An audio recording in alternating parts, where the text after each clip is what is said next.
Industri tekstil dan produk tekstil TPT adalah salah satu industri padat karya yang berkontribusi penting pada perekonomian nasional.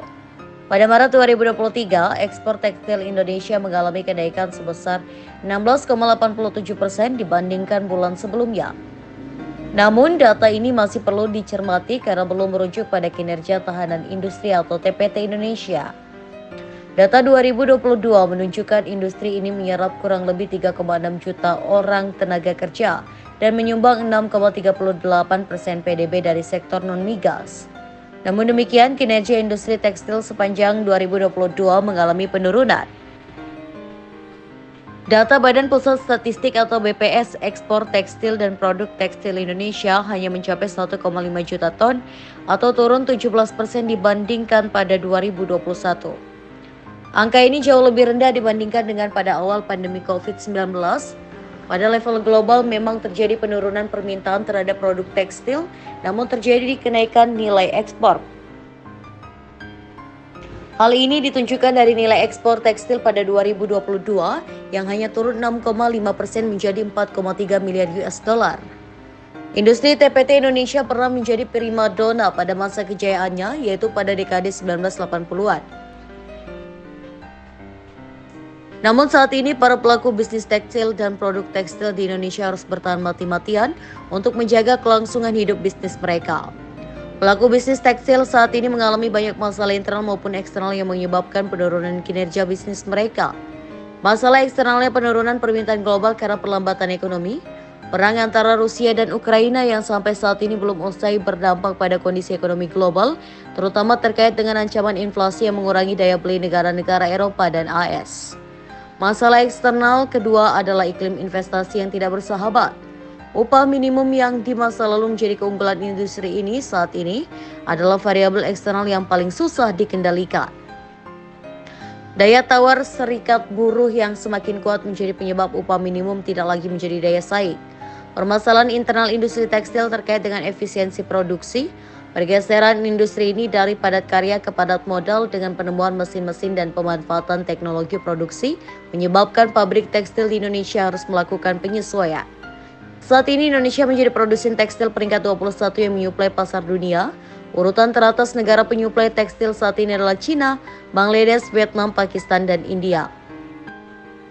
Huang 2022 dalam sebuah kajian tentang industri TPT di China, Bangladesh, Vietnam, Pakistan, dan India menemukan bahwa pelaku industri tekstil di 5 negara tersebut melakukan aktivitas inovasi berupa pengembangan produk dengan mengkombinasikan penerapan teknologi baru dan penggunaan baru dalam industri tekstil. Kedua, pengembangan produk baru berdasarkan eksplorasi pengetahuan baru tentang penggunaan produk akhir tekstil. Ketiga, pengembangan produk tekstil baru berdasarkan penggunaan bahan mentah baru dengan produksi yang terus-menerus diperbaiki. Keempat, secara periodik perusahaan melakukan evaluasi terhadap proses bisnis dan melakukan perbaikan terus-menerus. Para pelaku bisnis tekstil di China, Bangladesh, Vietnam, Pakistan, dan India selanjutnya melakukan beberapa kebijakan untuk tindak lanjut dari aktivitas inovasi di atas. Antara lain meningkatkan kualitas sumber daya manusia untuk mendukung aktivitas inovasi. Kedua, mendorong diversifikasi produk sesuai dengan kesepakatan perdagangan tekstil di level global. Ketiga, mendorong aktivitas pengembangan desain produk. Keempat, mendorong inovasi bahan baku lokal. Kelima, pengembangan prosedur pembiayaan untuk investasi baru dalam bisnis tekstil. Secara umum, kunci sukses dari industri tekstil adalah inovasi dalam produksi, desain produk, proses bisnis, serta strategi pemasaran.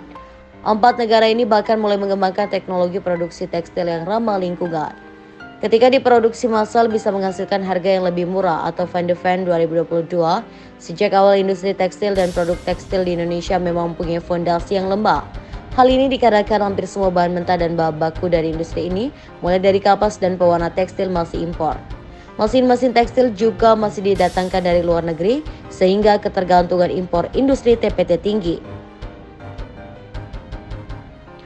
Keunggulan kompetitif di masa lalu yang bersumber dari biaya tenaga kerja yang murah tidak ada lagi karena posisi tawar serikat pekerja semakin kuat. Beberapa pabrik tekstil di Indonesia saat ini melakukan strategi bertahan hidup dengan memindahkan operasionalnya ke daerah-daerah dengan upah minimum provinsi atau kabupaten yang rendah untuk mengurangi biaya produksi. Beban biaya produksi bisnis tekstil juga semakin tinggi karena ekonomi biaya tinggi yang muncul dari pungutan liar dari oknum birokrat. Pemerintah juga kurang memberikan insentif pada pelaku bisnis tekstil di Indonesia. Dalam kondisi seperti ini, para pelaku industri TPT di Indonesia harus melakukan perbaikan internal. Pelaku industri harus berpikir tentang efisiensi produksi dan mengurangi ketergantungan terhadap impor bahan mentah dan bahan baku. Pengembangan produk yang berbasis serat bahan lokal serta perwarna alami lokal sudah seharusnya dikaji dengan kerjasama dengan perguruan tinggi agar dapat diproduksi secara massal. Pada sisi lain, industri TPT juga memerlukan bantuan dari pemerintah berupa pemberian insentif, misalnya adanya pemotongan pajak bagi perusahaan tekstil yang menggunakan kandungan lokal 80%. Selain itu, kebijakan pemerintah untuk menghilangkan pungutan liar juga bisa membantu industri TPT nasional. Kita semua berharap industri tekstil bisa bangkit kembali mengingat perannya yang strategis bagi perekonomian nasional.